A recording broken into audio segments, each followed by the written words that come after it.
Shalom Aleihim, Bapak Yahweh memberkati saudara sekalian.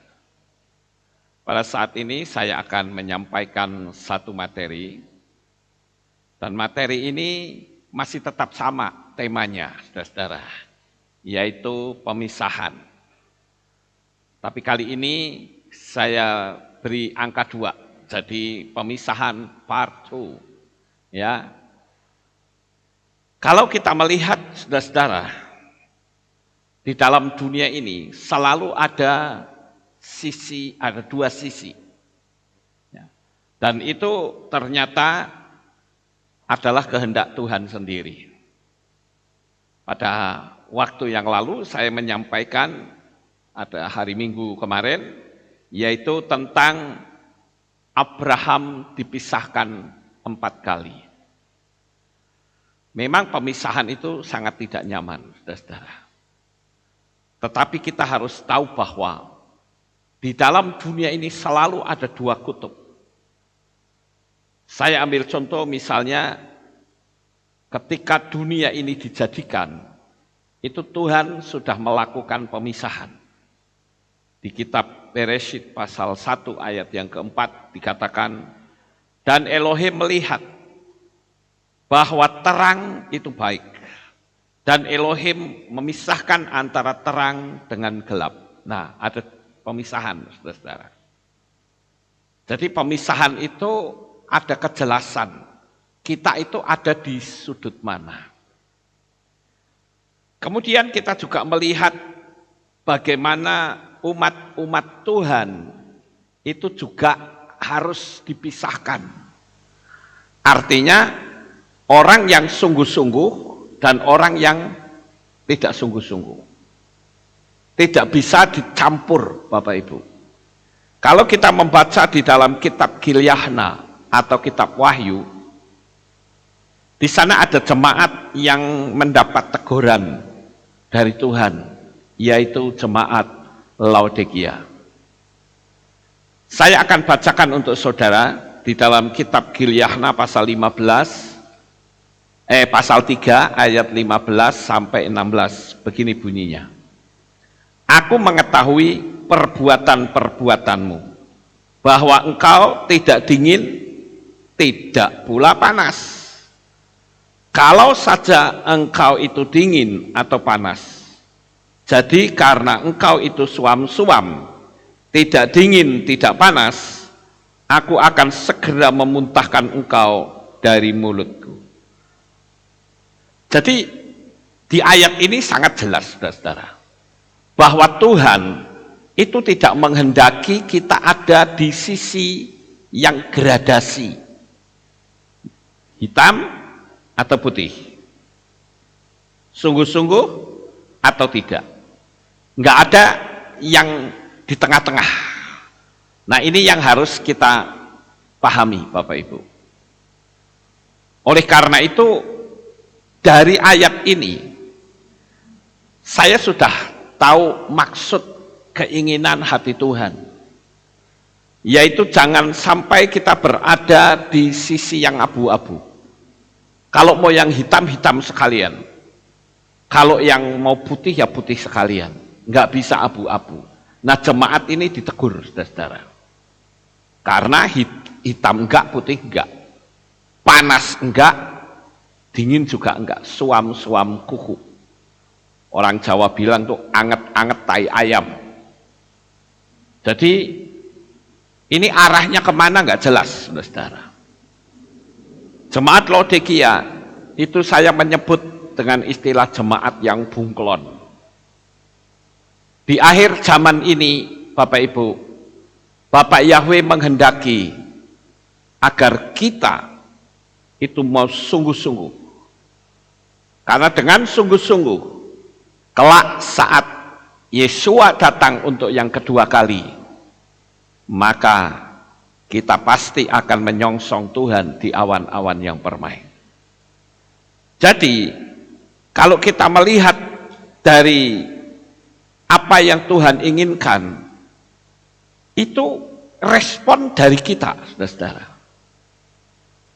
Berapa banyak kita yang selalu berada di sudut yang ngambang. Panas enggak, dingin enggak. Ingat di dalam ayat ini dikatakan, aku akan segera memuntahkan engkau dari mulutku. Kita sekarang sedang berada di masa penantian. Masa di mana mempelai pria kita akan datang untuk yang kedua kalinya. Makanya Tuhan juga pernah berkata, jika aku datang, adakah iman di bumi ini? Saudara yang terkasih, kalau kita berada di sisi yang abu-abu, antara dingin dan panas, ini yang ngomong kitab suci sendiri loh. Karena kitab suci yang ngomong berarti ketegasan itu datangnya dari Tuhan. Itu adalah yang pertama, Bapak Ibu. Tuhan tidak menghendaki kita itu ada di tengah-tengah. Selalu isinya pemisahan, makanya temanya sama seperti hari Minggu yang lalu. Cuman ini versinya ada yang berbeda. Kalau kemarin itu spesifiknya kepada Abraham, tapi kalau ini agak sedikit meluas, Bapak Ibu. Sekarang yang kedua, ternyata bukan cuman iman atau kesungguhan kita dengan Bapa Yahweh. Kita juga lihat bahwa hari di mana kita hidup di dunia ini, itu kan ada 7 hari, saudara. Hari Minggu, Senin, Selasa, Rabu, Kamis, Jumat, Sabtu. Dan kalau kita lihat di dalam versinya kitab suci, maka ada 1 hari yang dikuduskan oleh Tuhan. Bapak Ibu masih ingat hari apakah kira-kira? Hari Sabat. Ya, Bapak Ibu, hari Sabat itu adalah hari yang dikuduskan. Kita tentu tahu yang namanya hari Sabat yang dikuduskan, artinya hari itu dibuat berbeda, saudara-saudara. Dipisahkan. Kalau saya berbicara secara bahasa supranatural, maka saya mengatakan bahwa hari Sabat itu hari yang dikeramatkan oleh Bapa Yahweh. Tetapi sayang sekali kalau kita melihat di dalam dunia kekristenan pada umumnya, hari Sabat itu diganti hari Minggu, saudara. Saya pernah melayani dalam satu persekutuan beberapa tahun yang lalu, ketika saya masih laku, karena sejak saya memanggil Bapak Yahweh, orang nggak ada yang berani panggil saya. Ketika itu saya melayani di satu persekutuan, pemimpin persekutuannya itu bilang begini, saudara-saudara. Ya saudara, besok adalah hari Sabat, hari Minggu. Jadi saudara bisa ibadah di gereja masing-masing. Wah, saya terkejut juga. Masa hari Sabat kok hari Minggu? Hari Minggu itu kan hari pertama. Ya, Rison itu hari pertama. Jadi di sini ada kesalahpahaman di dalam pemahaman tentang hari ke-7 dan hari pertama. Hari ke-7 itu adalah hari Sabat. Saya tidak akan menerangkan tentang hari Sabat karena di salah satu materi saya sudah menyampaikannya. Tetapi yang ingin saya tunjukkan pada malam hari ini kepada saudara adalah ternyata hari pun itu ada yang dipisah. Hari yang dikeramatkan oleh Tuhan. Dan saya mengatakan kalau saudara mau ibadah hari Minggu, boleh saja. Saudara mau ibadah hari Senin, boleh saja. Selasa, Rebo, Kamis, Jumat, boleh saja. Tapi yang hari Sabat ini tidak boleh dilupakan, saudara. Sementara dunia kekristenan itu menghapus Sabat. Nah, ini yang saya pikir kurang tepat. Sekali lagi saya katakan, orang mau ibadah hari apapun silahkan, nggak masalah. Bahkan saya mengatakan kalau saudara bisa ibadah tiap-tiap hari, maka posisi saudara seperti murid-murid Yesua yang ada di kitab Kisah Para Rasul atau Ma'aseh Lihim. Murid-murid Yesua itu ibadahnya tiap-tiap hari. Mereka berada di bait suci. Tetapi sabatnya tidak hilang. Nah, ini yang penting, saudara-saudara. Saya menghimbau kepada saudara sekalian, kalau nanti pembatasan ini sudah tidak ada lagi, ya, saya berharap saudara bisa hadir di ibadah sabat. Kita genapi, saudara-saudara, firman Tuhan ini. Jadi ini yang juga saya katakan pemisahan. Pemisahan itu sangat penting. Namanya saja hari yang dikuduskan. Apa sih maksud dikuduskan? Itu dipisah, saudara. Dipisah dengan hari-hari yang lain. Kalau saya bisa menerangkan tentang hari Sabat ini cukup panjang. Tetapi materi saya sudah ada, saudara bisa cari saja di materi saya tentang hari Sabat. Sekarang yang ketiga, saudara. Juga masih berbicara tentang pemisahan. Yaitu apa? Kita itu mendapatkan kasih karunia. Kita mendapatkan anugerah. Yang disebut anugerah itu apa sih sebetulnya? Ini pun banyak disalahpahami oleh dunia kekristenan. Mereka berkata bahwa yang namanya anugerah itu berarti menghapus Torah. Tapi anehnya orang yang berkata seperti itu kok masih terima perpuluhan, padahal perpuluhan itu Torah. Jadi bingung, saudara-saudara. Sekali lagi, yang namanya anugerah itu berarti kita yang orang goyim, bangsa-bangsa lain, kita bukan orang Yahudi, tetapi posisi kita disamakan dengan orang Yahudi menurut firman Tuhan. Itu yang disebut anugerah. Analoginya begini, Bapak Ibu. Saya adalah keturunan Tionghoa. Saya bukan orang Indonesia asli. Keturunan Tionghoa. Tetapi saya mendapatkan anugerah dari negara Indonesia yang tidak perlu saya perang sama Belanda, tidak perlu saya perang sama Jepang, nggak perlu. Saya lahir jebrot, tahu-tahu saya sudah mendapat warga negara Indonesia. Itu anugerah, saudara. Nah, kalau saya mendapatkan anugerah, maka saya harus tunduk pada negara dan bangsa ini. Itu yang namanya anugerah. Peraturannya tidak bisa dilanggar. Saya ambil analogi yang lain lagi. Kalau saudara sekolah, mau daftar sekolah, di situ nggak ada peraturan. Maka saudara sekolah pakai sarung juga boleh. Saudara sekolah rambutnya panjang juga nggak masalah. Bahkan saudara sekolah mau pakai celana pendek pun juga nggak masalah. Bila perlu nggak usah pakai baju juga nggak apa-apa. Karena memang tidak ada peraturan.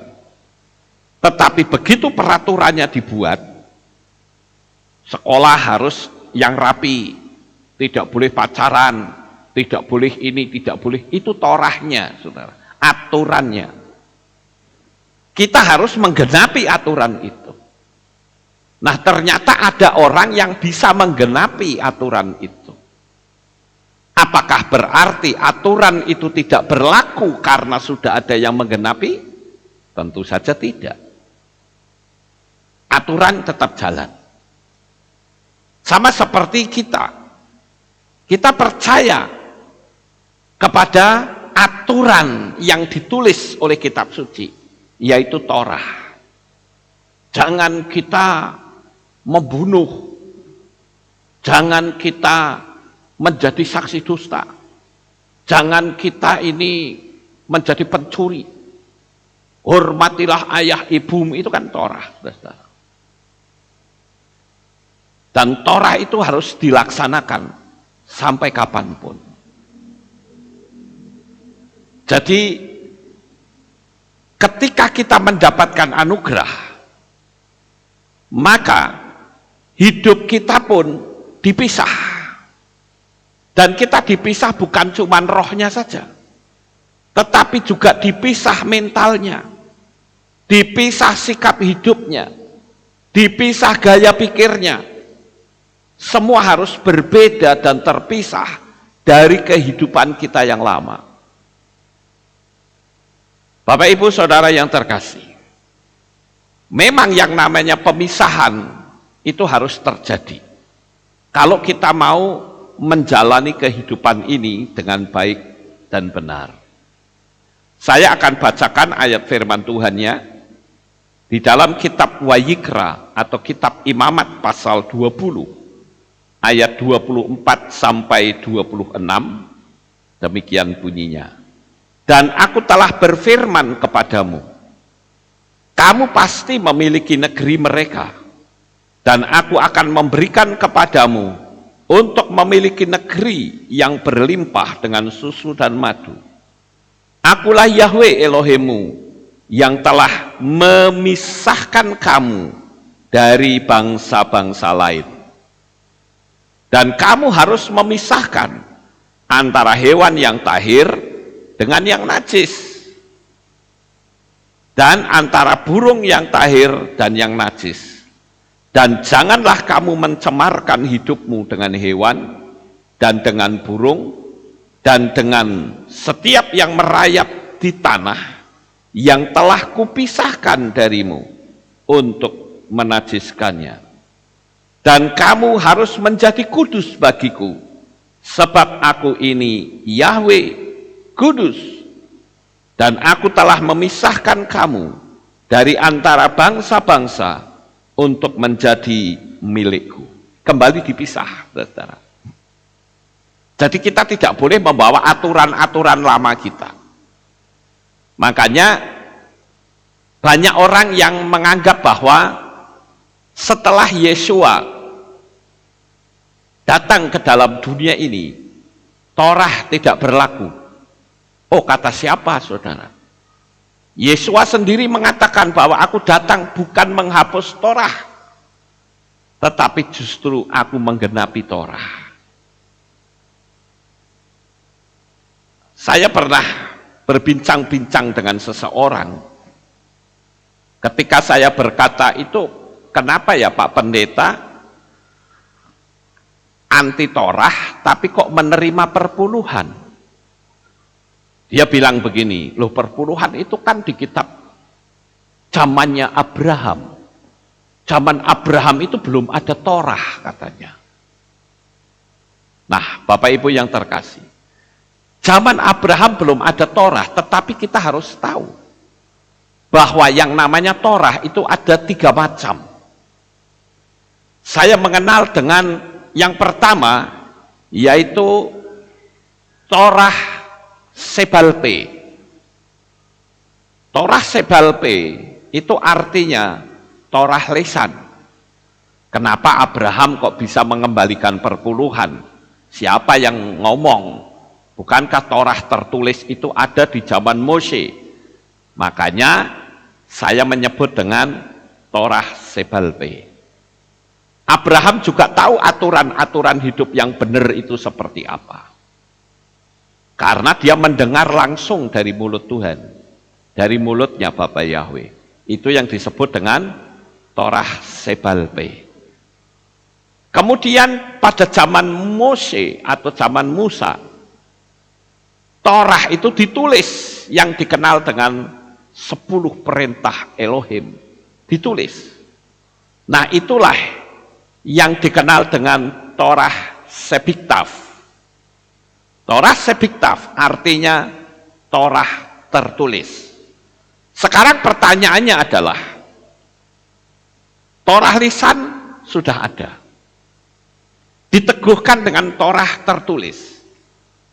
Lalu pertanyaannya, cara menjalaninya bagaimana?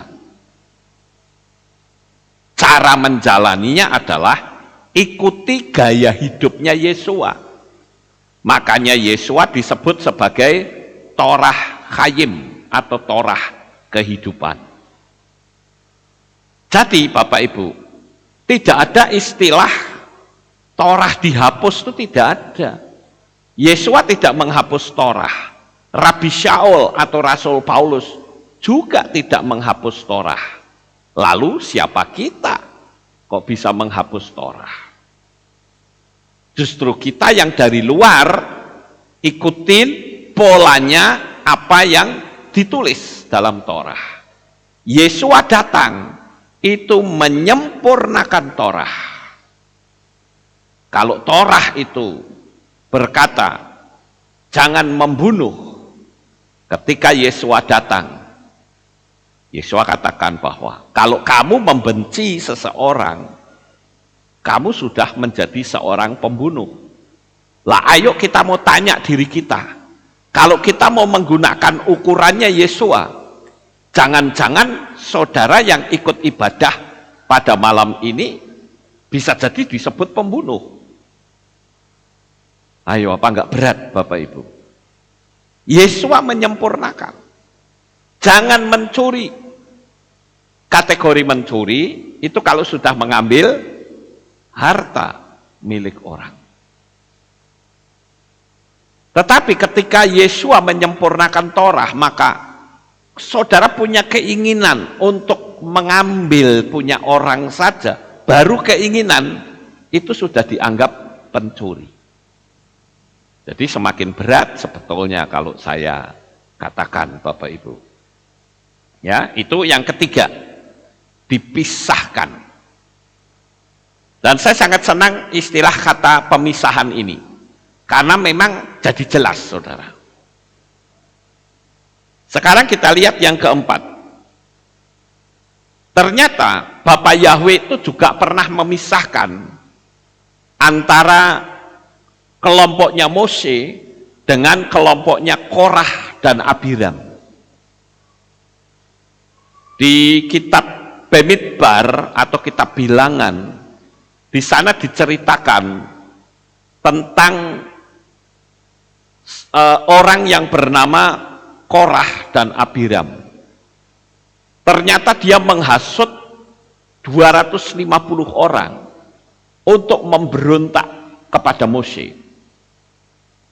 Jadi dua orang ini ya, Korah, Abiram, kalau kita lihat lagi malah ada yang lain lagi. Nadab, Abihu itu juga memberontak, saudara. Tapi di ayat ini kalau saya baca ada 250 orang yang dipengaruhi oleh Korah dan Abiram. Untuk apa? Memberontak kepada Mose. Sehingga Mose mengatakan, ayo kita bikin perlombaan. Tuhan itu mau saya yang jadi pemimpin atau kamu. Kita betul-betul harus jelas maunya kamu apa. Kita kalau setelah itu kita pisah. Nah, saya akan bacakan di kitab Bemidbar atau Bilangan 16 ayat 20 sampai 22. Kemudian berfirmanlah Yahweh kepada Mose dan Aaron dengan mengatakan, pisahkanlah dirimu dari tengah-tengah umat ini, dan biarlah aku mengakhiri mereka dalam sekejap. Lalu tersungkurlah mereka pada mukanya dan berkata, ya Elohim, Elohim dari roh segala makhluk hidup, apakah karena satu orang berdosa dan engkau murka terhadap segenap umat ini? Nah, di sini Bapak Ibu, yang membuat pemisahan itu Tuhan sendiri. Lalu pertanyaannya adalah, apa aplikasi di dalam kehidupan kita sehari-hari? Kalau saya renungkan kisah ini, saudara, Korah, kemudian Abiram, ini sama-sama menyembah Yahweh loh. Sesembahannya sama. Dia juga berada di tempat yang sama. Tetapi mereka berusaha untuk menghasut. Sehingga kekeluargaan yang ada dalam rombongan yang keluar dari Mesir itu menjadi kacau karena ulah orang-orang ini, saudara. Maka Tuhan bilang, aku pisahkan mereka. Coba kita mau lihat di dalam kehidupan kita. Berapa banyak kita menemukan orang-orang baru beda pendapat sedikit saja, pisah. Beda pendapat lagi, pisah, ribut, bertengkar. Lalu apa bedanya dengan Korah dan Abiram ini, saudara? Dia bahkan berusaha untuk menguasai pimpinannya. Dengan kata lain, mereka berdua mengatakan, emang yang mampu itu cuma Mose, aku juga bisa kok. Saya seringkali mendengar bagaimana gereja-gereja terjadi perpecahan hanya karena ada ulah orang-orang yang bermental Abiram dan Korah. Mereka berusaha untuk mengangkangi pimpinannya. Jadi tidak mengikuti hierarki apa yang Tuhan sudah tetapkan. Nah, Bapak Ibu yang terkasih, kalau kita lihat pemisahan yang terjadi saat ini, itu begitu nyata sekali. Berapa banyak kita melihat dengan kondisi seperti sekarang. Saya baru saja ditelepon oleh seseorang. Orang ini berkata begini, Pak, mulai sekarang saya tidak lagi ibadah di sana. Ya kenapa? Ya karena gembala saya itu sudah pro dengan 666 katanya. Oh ya, ceritanya bagaimana? Dia cerita panjang lebar, saudara-saudara. Dan mereka mengatakan bahwa gereja ini, kalau orang yang beribadah tidak memiliki tanda 666, sebaiknya Anda tidak usah ibadah di sini. Oh ya, seperti itu? Ya. Nah, ini kan sudah nyata, sangat jelas Bapak Ibu. Kemana arah tujuan pembicaraan itu? Dan yang lebih cilaka lagi, masih banyak ternyata orang yang bergelar pendeta tidak ngeh tentang apa yang sedang terjadi pada saat ini. Pemasangan tanda bilangan binatang itu, kata tanda itu sendiri, kalau saya lihat di dalam teks berbahasa Yunani, kata tanda itu ditulis dengan kata kerakma. Kerakma itu melukai. Dan kita lihat bahwa yang dimasukkan itu apa, yang diberikan tanda itu apa. Itu saya lihat ada kata pharmakeia dalam teks Yunani. Pharmakeia itu akar kata dari farmasi, yang sekarang sedang menyesatkan bangsa-bangsa seolah itu jadi juru selamat. Jadi kalau kita mau melihat dengan teliti, sangat semakin nyata, makin jelas Bapak Ibu. Saya coba untuk melihat dari kata pharmakeia, ya tulisannya pharmakeia dalam bahasa Yunani. Di sana dikatakan the use or the administering of drug, digunakan untuk pemberian obat. Tetapi pharmakeia itu juga bisa berarti poisoning. Ya.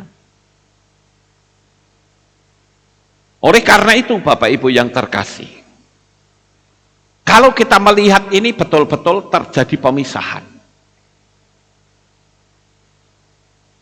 Ada seorang anak yang terang-terangan mengatakan kepada ibunya, kalau mami tidak mau diberi tanda, ya lebih baik kita putus pertalian darah. Saya miris mendengar itu, saudara. Karena anaknya ini bukan preman. Kalau preman saya maklum. Kalau anaknya ini anak jalanan, saya maklum. Tetapi ternyata anaknya ini adalah seorang pendeta. Apa dia nggak mikir dulu waktu bayi itu disusuin sama ibunya sampai menjadi besar? Apa dia nggak mikir waktu masih bayi diajari untuk jalan? Apa dia juga tidak mikir ketika malam hari ibunya sudah capek seharian ngurusin, anak itu nangis minta susu, ibunya walaupun berat harus bangun menyusui anaknya. Apa dia nggak mikir, saudara? Dengan mudahnya berkata, kalau mami tidak diberi tanda, kita putus pertalian darah.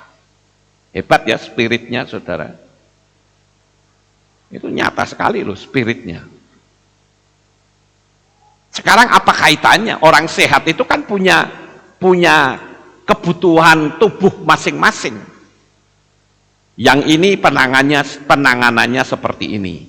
Orang yang ini penanganannya seperti ini. Sekarang disamaratakan begitu.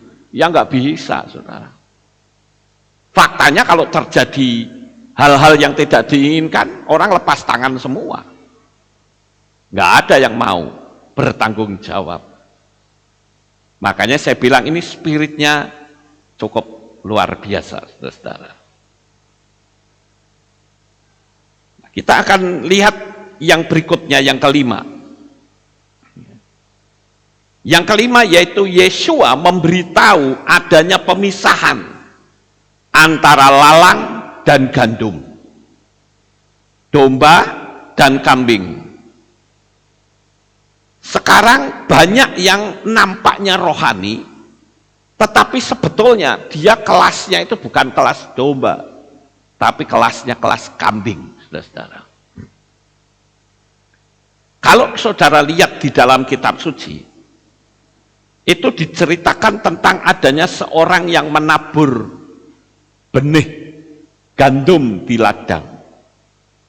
Tetapi pada malam hari datanglah seorang musuh yang menaburkan bibit ilalang, saudara.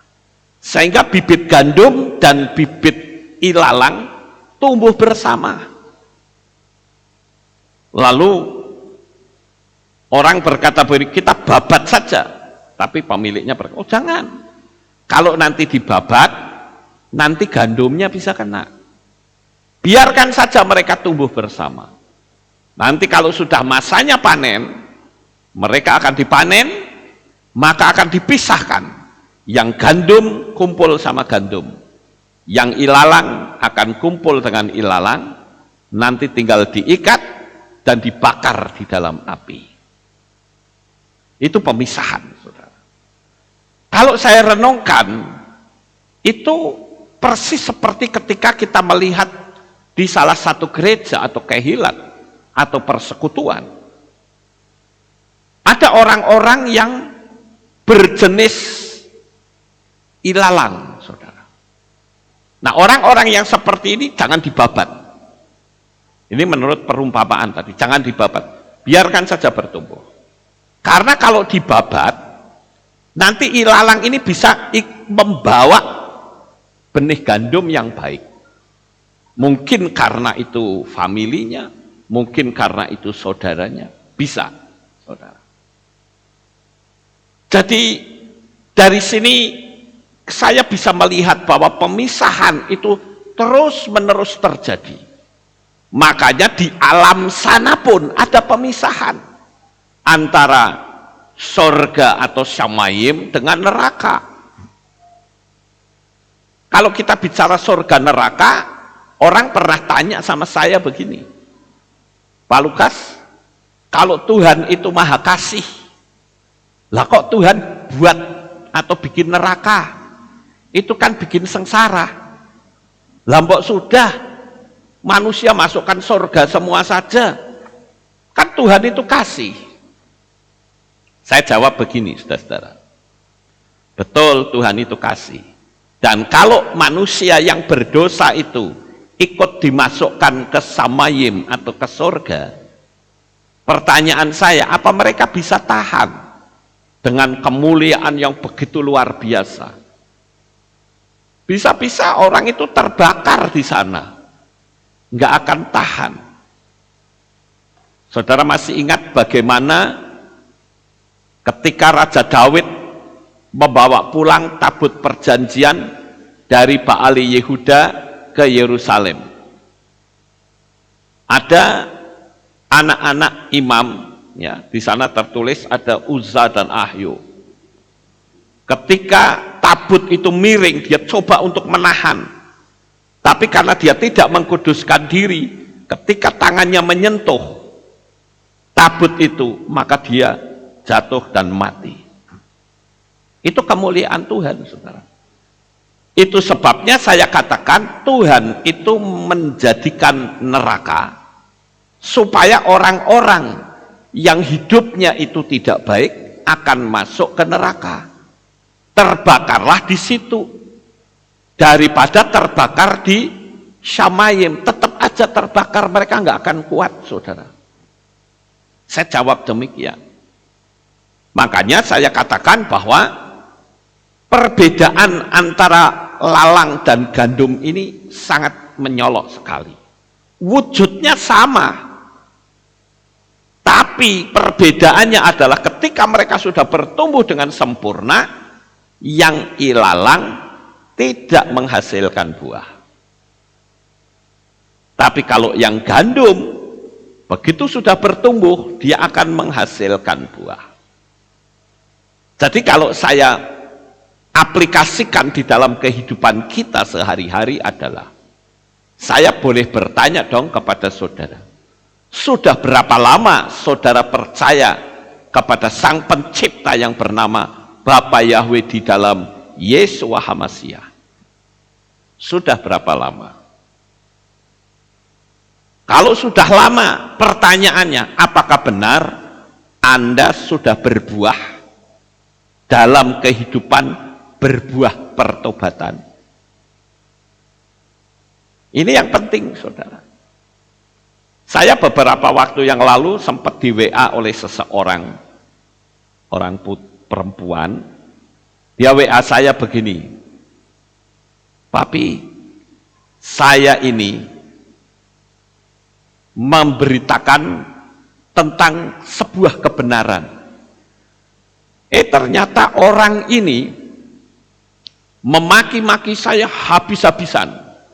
Bahkan saya disebut sebagai pelacur. Menurut Papi, saya harus bagaimana?" Saya bilang, abaikan saja. Kan yang menilai banyak orang. Kalau orang itu kata-katanya kotor, ya otomatis orang bisa menilai siapa dia, siapa kamu. Wah, tapi saya nggak tahan telinga saya. Mosok saya tidak ada hubungan apapun dengan dia, kok saya dimaki-maki, dikata-katain pelacur, di FB lagi katanya. Jadi saya blokir. Ya sudah diblokir kan? Ya, sekarang tenangkan hatimu. Dari cerita ini, saudara, saya mau tanya, mungkin orangnya dengar saya menyampaikan ini.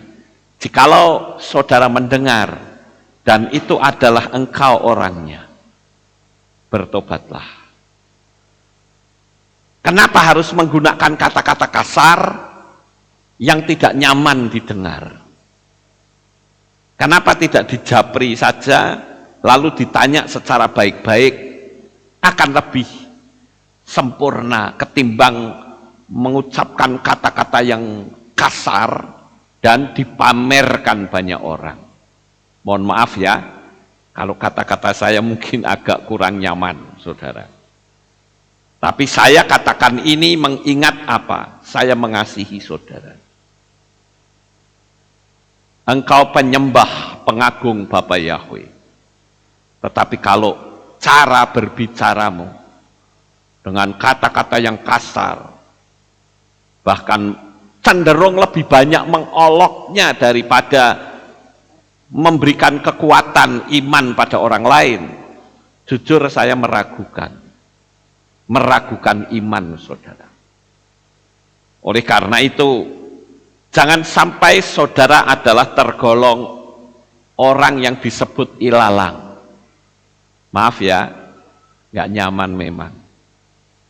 Tapi ayo berubahlah, supaya saudara lamanya waktu menghasilkan buah yang bisa membuat orang lain senang melihat buah pertobatan saudara. Itu pemisahan saudara. Saya juga melihat lagi adanya pemisahan yang lain yang kalau dibahas itu enak juga sebetulnya, yaitu pemisahan antara domba dan kambing. Ya, domba dan kambing.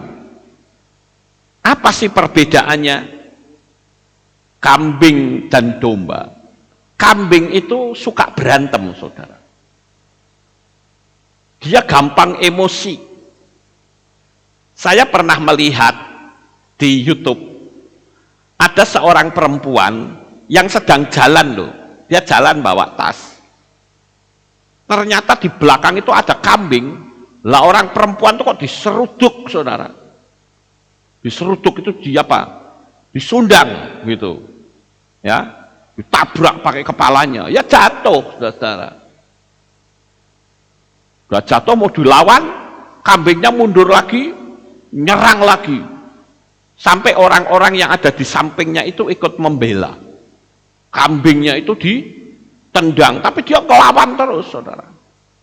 Nah ini perbedaan antara kambing dan domba. Kalau domba enggak begitu saudara. Domba itu enggak suka berantem. Yang namanya kambing itu suka berantem. Nah kalau saya berhenti di sini, mungkin saya tanya, saudara jenisnya apa? Apakah domba atau kambing? Ingat loh, umat-umat Tuhan itu diumpamakan sebagai domba. Jangan sampai posisi saudara sebagai kambing yang gampang bertengkar, gampang marah, itu kambing saudara. Long orang masih jalan enak-enak kok diseruduk.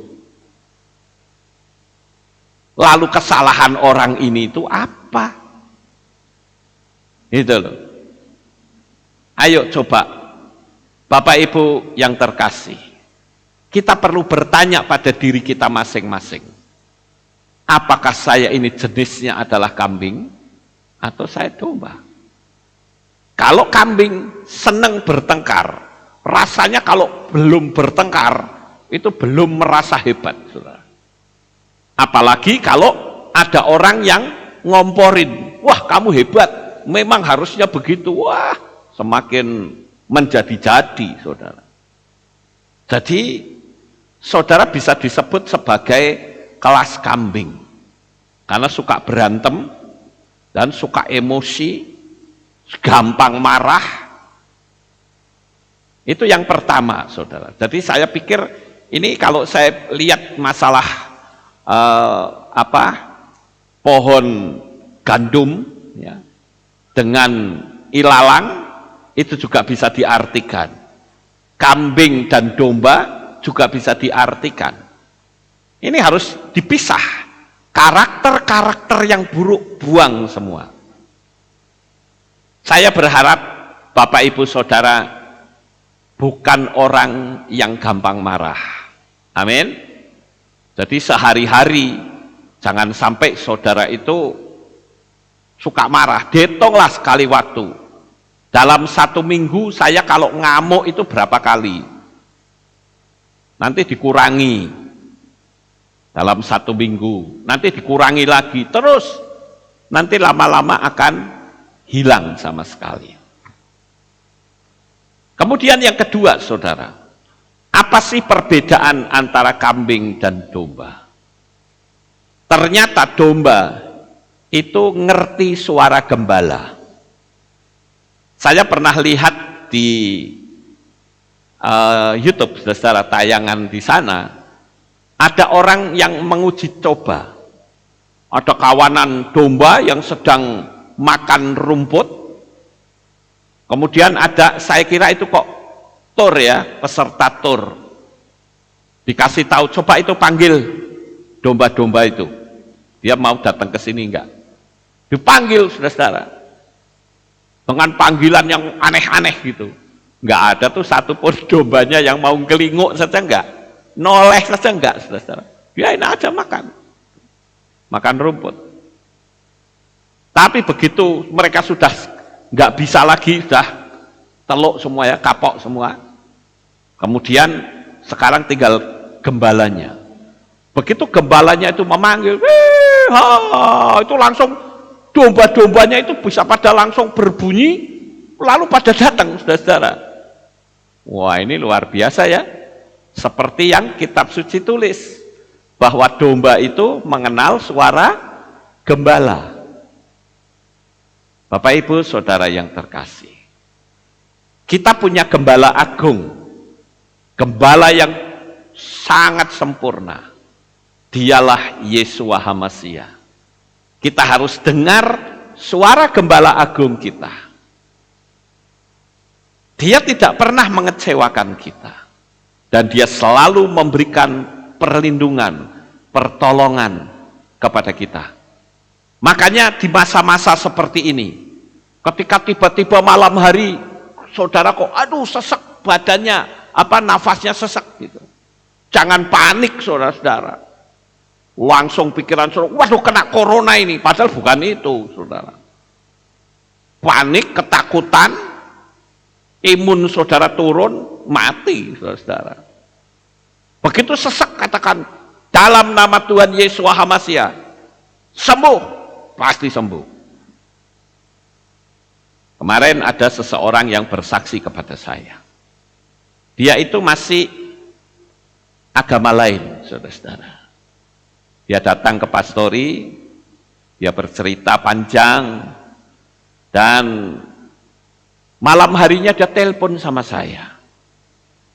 Dia bilang begini, Pak Lukas, sejak saya pulang dari pastori, seumur hidup saya, belum pernah saya mengalami damai sejahtera yang sangat lama. Dan malam ini saya mau bersaksi kepada Pak Lukas. Dia bilang begitu. Oh ya, silahkan Pak, silahkan. Dia bilang, saya membaca dalam kitab saya bahwa salah satu dari nabi saya itu adalah penguasa dunia dan akhirat, katanya. Wah, saya jadi semakin mantap.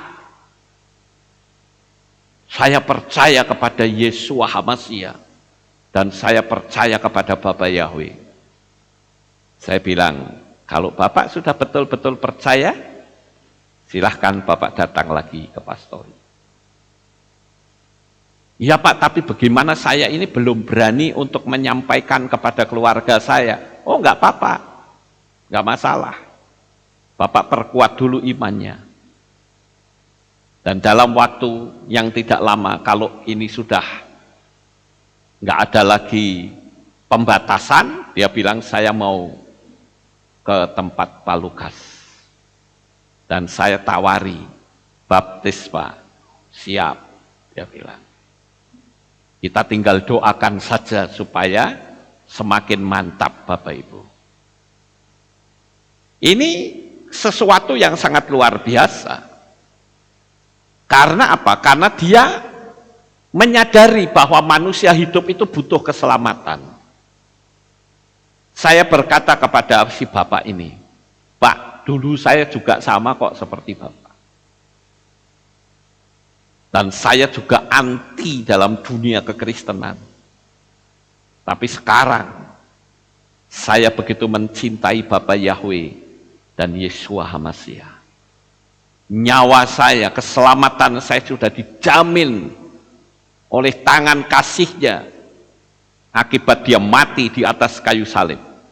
Maka kalau saya mati hari ini, saya pasti selamat. Karena apa? Karena saya sudah dijamin. Makanya saya, kalau kitab suci mengatakan, kita semua Bapak Ibu, saudara dan saya itu adalah seseorang yang disebut lebih dari pemenang. Tahu arti lebih dari pemenang? Begini saudara, lebih dari pemenang itu misalnya saudara lihat Mike Tyson berantem sama petinju lain. Mike Tyson pukul-pukulan sama petinju lain. Ya. Bisa saja dia bocor kepalanya, bisa saja dia bonyok, saudara.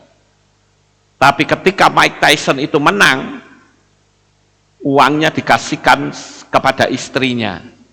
Loh, istrinya nggak perlu berantem, tapi kok bisa dapat duit begitu banyak. Itu yang disebut sebagai lebih dari pemenang. Kita pun begitu. Kita nggak perlu bersusah payah minum cawan murka Elohim, nggak perlu, saudara. Dia sudah diwakili oleh Yesua. Yesua sudah minum cawan murka Elohim. Jadi yang dimurkai itu Yesua, bukan saudara dan saya. Cukup percaya saja.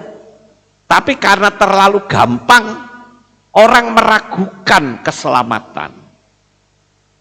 Tapi saya katakan kita bersyukur karena kita dijamin keselamatan kita oleh darah Yesua HaMasiah yang telah mati di atas kayu salib.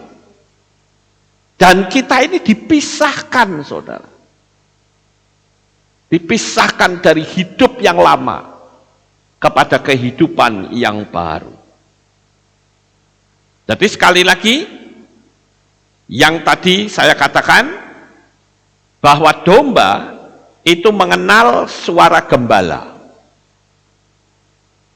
Kita punya gembala yang agung, ayo kita dengarkan suaranya. Saudara banyak baca kitab suci, saudara akan tahu apa yang menjadi keinginan Tuhan Yesua HaMasiah sebagai Torah kehidupan. Kemudian yang ketiga, apa sih keistimewaan domba dari kambing, saudara? Ini ada orang yang mengamati antara kambing dan domba. Kalau domba itu kalau makan itu menunduk.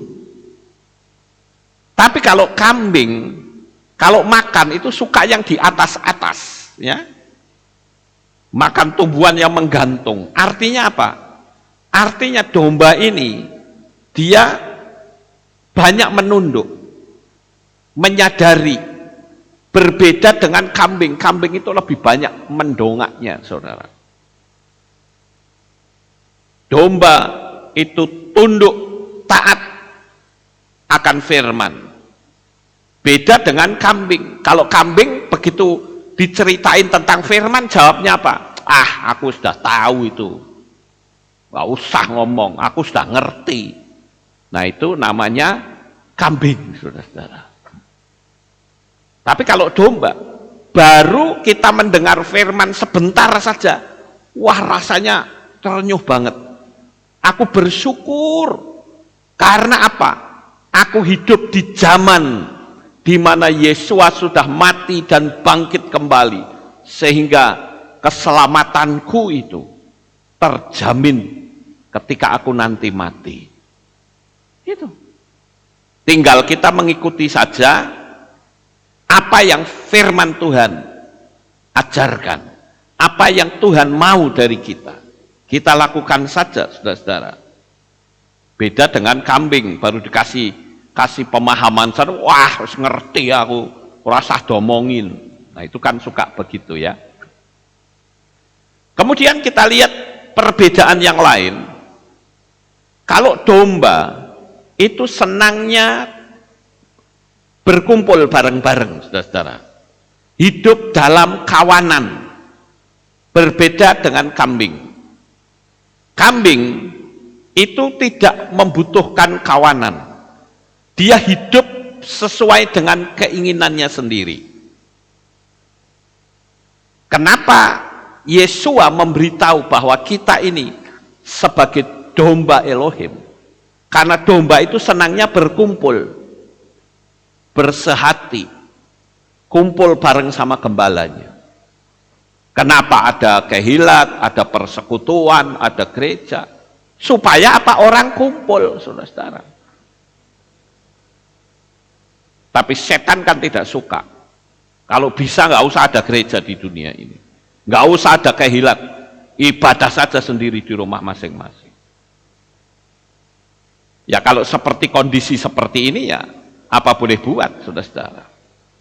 Dan ini kan tidak kekal, tapi temporary. Tapi akan tiba saatnya nanti. Saudara akan sulit untuk bisa beribadah sekalipun menggunakan internet. Jadi mumpung masih ada kesempatan, ayo yang setia, supaya kehidupan kita menjadi semakin lebih baik, saudara-saudara. Jadi sekali lagi, kalau domba, dia tidak suka kumpul, saudara-saudara. Dia akan mengikuti apa kata hatinya. Aku maunya seperti ini, ya sudah. Kamu mau apa? Itu karakter kambing, saudara-saudara. Kemudian kita lihat yang berikutnya, ternyata kambing itu lebih dominan dibanding domba. Saya ambil contoh misalnya, ada kawanan domba nih banyak banget. Kasih saja satu kambing di situ, maka kawanan domba itu pasti akan tercerai-berai. Makanya para penggembala tidak akan mencampur antara domba dengan kambing. Kalau dia menggembalakan domba, ya domba semua, kambing ya kambing semua. Tidak mungkin dicampur aduk, rusak aja persekutuan itu.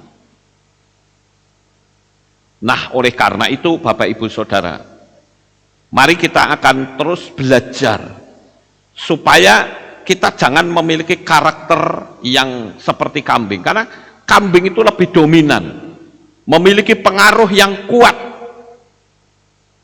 Jadi kalau ada kumpulan domba yang sedang merumput damai gitu, ada kambing pasti kacau. Jadi kalau nanti kacau, nanti dia bawa pengaruh gitu. Kalau domba-dombanya ikut kambing, nanti begitu sudah ngikut dia, ditinggal, saudara-saudara. Kenapa? Karena memang kambing itu sifatnya nggak suka komunitas. Dia lebih mandiri. Dia cuma bisa ngaco, kemudian kalau dia keluar, pengikutnya banyak, ya wes ditinggal. Salahmu ikut saya. Wah, aku orang nggak suka berkumpul, kok kamu ikut saya. Nah itu loh Bapak Ibu. Nah oleh karena itu, kalau kita lihat, Yesua itu adalah disebut sebagai anak domba Elohim. Ya, julukannya kan anak domba Elohim. Tapi berbeda dengan Lucifer, saudara. Lucifer itu bentuknya bukan domba, tapi kambing. Kalau saudara pergi ke Amerika, di Amerika itu ada patung Baphomet. Baphomet itu bukan domba, itu kambing, saudara. Makanya orang-orang dari kelompok mereka selalu kalau membuat salam, tangannya mesti begini. Ini telinganya, ini tanduknya, ini mukanya, yang dikenal dengan Baphomet, saudara-saudara. Tapi kalau Yesua bukan kambing tapi domba. Nah ini yang harus kita pahami Bapak Ibu. Ya. Jadi dari apa yang saya sampaikan pada malam hari ini, ayolah kita belajar untuk mengubah diri. Perpisahan, pemisahan itu harus terjadi. Sekarang yang terpenting, kalau terjadi pemisahan, kita ada di posisi yang mana. Sebentar lagi dunia ini akan dipisah, Bapak Ibu. Orang-orang yang percaya dan mengandalkan Bapa Yahweh, dia akan menyongsong Tuhan di awan-awan yang permai. Saudara akan dipisah dari dunia ini, karena dunia ini sudah terlalu jahat, saudara. Kalau saya mau tanya, saudara nyaman nggak hidup di dunia ini? Sangat tidak nyaman, bukan? Di sana sini ada penekanan, mau pergi sulit. Ya. Kenapa? Saudara nggak mau menerima tanda bilangan binatang itu kok. Kemarin sudah ada peraturan lagi, katanya yang tidak punya tanda itu, ya tidak bisa membeli dan menjual. Ada peraturannya. Jadi apa yang ditulis oleh kitab suci itu sudah jiblek-blek. Masih enggak ngeh juga ya, kebangetan saudara-saudara. Jadi saya perlu memberitahu seperti ini. Ayo, sebentar lagi Tuhan akan melakukan pemisahan. Kita yang sedang bercampur baur dengan mereka, kita akan dipisahkan. Kita akan menyongsong Tuhan di awan-awan yang permai. Dan saya yakin, saudara yang memanggil nama Bapa Yahweh di dalam Yesua HaMasiah dan telah menerima meterai kepemilikan, percayalah, paspor saudara sah, sudah punya visa untuk masuk ke Syamayim. Hari-hari ini sangat singkat, saudara. Banyak orang yang tadinya bersikukuh, tapi karena ancaman, tekanan yang demikian rupa, dia harus menyerahkan diri. Tapi ayo kita ambil sikap, kita tunduk kepada firman Tuhan. Akan tiba saatnya kelak, kita akan dipisahkan dari mereka. Kita akan dibawa ke Syamayim, menyongsong Tuhan di awan-awan yang permai, sebagai mempelai pria kita. Malam ini, ayo, saudara perkuat iman saudara, karena waktunya sudah tidak lama lagi. Sukses besar untuk saudara, Bapa Yahweh memberkati, haleluya. Kita tunduk kepala, Bapak Ibu, kita akan berdoa. Kami mengucapkan terima kasih dan syukur kepadamu ya Bapa. Pada malam hari ini kami bersama-sama telah mendengarkan renungan firman-Mu. Biarlah apa yang kami dengar ini, kami boleh tanamkan di dalam hati. Bahkan kami diberikan kemampuan pula untuk menjadi pelaku-pelakunya. Terima kasih Tuhan. Di dalam nama Adonai Yesua HaMasiah, Bapa Yahweh berkati seluruh orang-orang yang mengikuti streaming ini, dimanapun mereka berada. Kami mengasihi mereka ya Tuhan. Jaga peliharakan mereka. Sekalipun hidup mereka di bawah suatu tekanan yang kuat, tetapi iman mereka pun bisa jauh lebih kuat. Inilah doa syukur yang kami naikkan. Di dalam nama Adonai Yesua HaMasiah, kami sudah berdoa dan mengucap syukur. Amin. Haleluya. Kita akan dengar pengumuman. Shalom. Berjumpa kembali dalam Aleph Tau Breaking News. Berikut saya sampaikan pengumuman untuk minggu ini. Info Hari Raya. Hari Raya Tisha B'Av akan diadakan pada hari Minggu 18 Juli 2021 pukul 6 pagi di channel YouTube Keilat Aleph Tau dengan tema Kasihmu Tetap Sama Dulu, Sekarang, dan Selamanya. Dalam rangka memperingati Hari Raya Tisha B'Av, jemaat diimbau untuk berpuasa selama 25 jam dimulai pada hari Sabtu 17 Juli 2021 pukul 6 sore. Dari Divisi Ibadah Anak menghimbau agar Bapak Ibu mengajak putra-putrinya untuk mengikuti ibadah anak online melalui channel YouTube Aleph Tau Kids pukul 9 pagi. Demikian pengumuman untuk minggu ini. Sukses besar bagi saudara, tetap sehat dan semangat, Bapa Yahweh memberkati. Ya, itulah pengumumannya Bapak Ibu. Kita akan akhiri kebaktian kita pada malam ini. Saya mengundang jemaat Tuhan kita bangkit berdiri dimanapun saudara berada. Ayo kita bangkit berdiri, kita tutup dalam doa. Terima kasih Bapak Yahweh, selesai sudah ibadah kami pada malam ini. Tuhan, Engkau memberkati anak-anak-Mu yang sudah mengikuti ibadah ini dari awal, pertengahan, sampai pada akhirnya. Sebentar lagi kami akan melakukan aktivitas kami sehari-hari. Bahkan orang-orang yang nebeng di keluarga yang lain, mereka pulang, Tuhan jaga lindungi sampai di rumah dengan selamat. Pertemukan kembali pada jam-jam ibadah mendatang di dalam ikatan tali kasih-Mu. Terima kasih ya Tuhan, inilah doa syukur yang kami naikkan kepadamu. Di dalam nama Adonai Yeshua HaMashiach, Juru Selamat kami yang ajaib, kami sudah berdoa dan mengucap syukur. Mari kita angkat tangan kita, dan kita akan menerima berkat Kohanim. Haleluya. Yevarech Yahweh wa yismereka.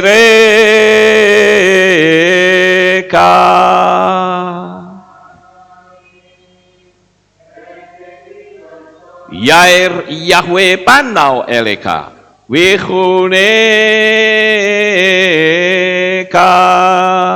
Amen. Ket yehi rotsa. Yesa Yahweh panau eleka.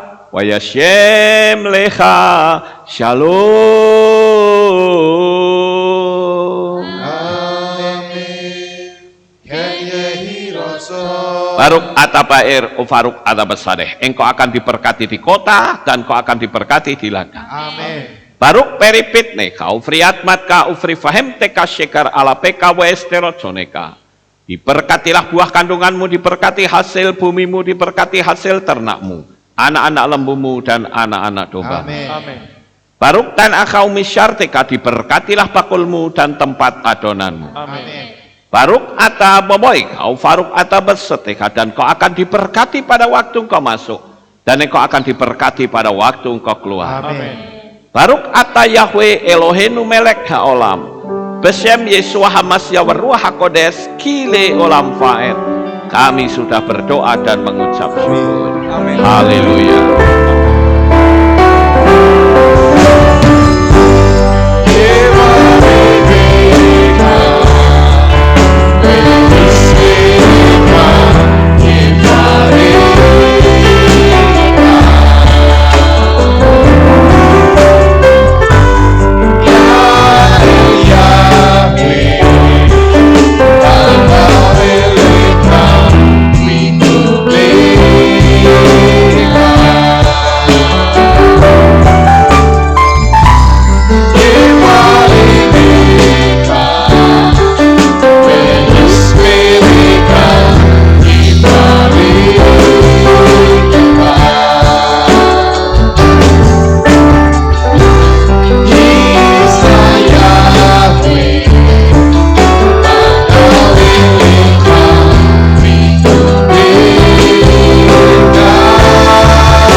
Bapak Yahweh memberkati selalu. Amin. Shalom.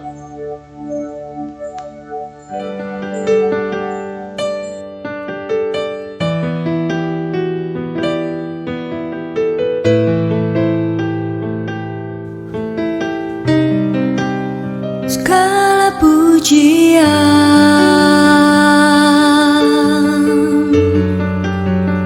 hanya untuk-Mu Tuhan.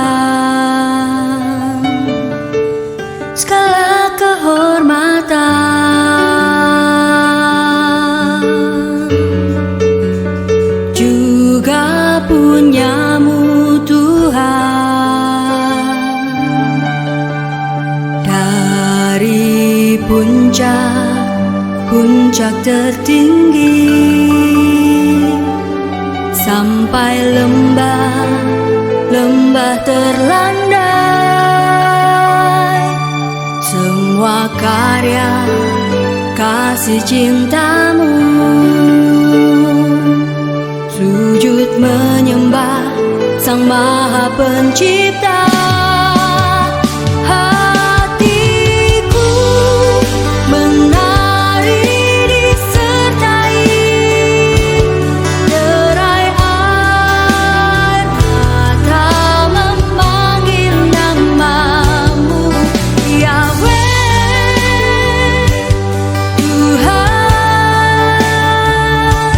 Segala kemuliaan hanya bagimu.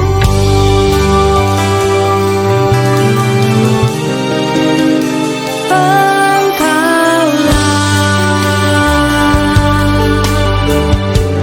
sumber segala pengharapan, mendengar, memulihkan hati yang luluh, menyembuhkan juga menghibur. Engkau lara menjadi